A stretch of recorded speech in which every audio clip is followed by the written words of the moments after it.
வணக்கம் நேயர்களே, நம்ம இந்த வீடியோவில் எஸ்பிஓக்கு ஒரு ஃபீட்பேக் கொடுக்க போகிறோம். எஸ்பிஓன்னா என்ன? School of business organisation.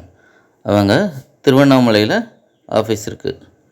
அவங்க என்ன மாதிரியான ஒர்க் பண்ணுறாங்கன்னா, டிஜிட்டல் மார்க்கெட்டிங் எப்படி பண்ணுறதுங்கிறது ட்ரைனிங் கொடுத்து நமக்கு ஒர்க்கு கொடுக்குறாங்க. அது மூலமாக நம்ம ஏர்ன் பண்ணவும் முடியும். நான் எஸ்பிஓவில் ஜாயின் பண்ணி கிட்டத்தட்ட 2.5 வருஷம் ஆச்சு. இந்த 2.5 வருஷத்தில் எஸ்பிஓ 2 டைம் பிரேக் விட்டுருந்தாங்க. ஒவ்வொரு பிரேக்குக்கு அப்புறமும் எஸ்பிஓ புது புது திட்டங்கள் கொண்டு வந்தாங்க. அதை மெம்பர்ஸ்கிட்ட கொண்டு போகும்போது அவங்க ஃபீட்பேக் கொடுக்குறப்போ அதில் திட்டங்களில் ஏதாவது மாற்றங்கள் செய்ய வேண்டியிருந்துச்சுன்னா அதுவும் மாற்றங்கள் பண்ணி கொடுத்தாங்க.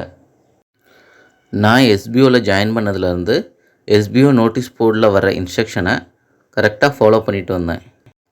எஸ்பிஓவில் இப்போ ஏதாவது ஒரு டாஸ்க் பண்ண சொல்கிறாங்கன்னா அதுக்கு டைம் கொடுப்பாங்க. எப்பயுமே எஸ்பிஓ எது கொண்டு வந்தாலுமே கொஞ்சம் டைம் கொடுப்பாங்க. ஏன்னா எல்லோரும் ஒரே நாளில் பண்ணிட முடியாது அப்படின்ட்டு டைம் கொடுப்பாங்க. பொதுவாக எஸ்பிஓவில் எல்லோரும் சொல்கிற கம்ப்ளைண்ட் என்னென்னு பார்த்தோம்னா, சேலரி டிலே ஆகுது அப்படிங்கிறது தான். நெக்ஸ்ட்டு வரப்போகிற புது பேமெண்ட் மெத்தடில் அதுக்கான சொல்யூஷன் வரும்னு நோட்டீஸ் போர்டில் ஆல்ரெடி இன்ஸ்ட்ரக்ஷன் கொடுத்துருக்குறாங்க. ஃப்ரீ டயத்தில் எஸ்பிஓவில் ஒர்க் பண்ணுறது எனக்கு யூஸ்ஃபுல்லாக இருக்குது. நான் எஸ்பிஓக்கு 4 ஸ்டார் தரேன். Thank you friends.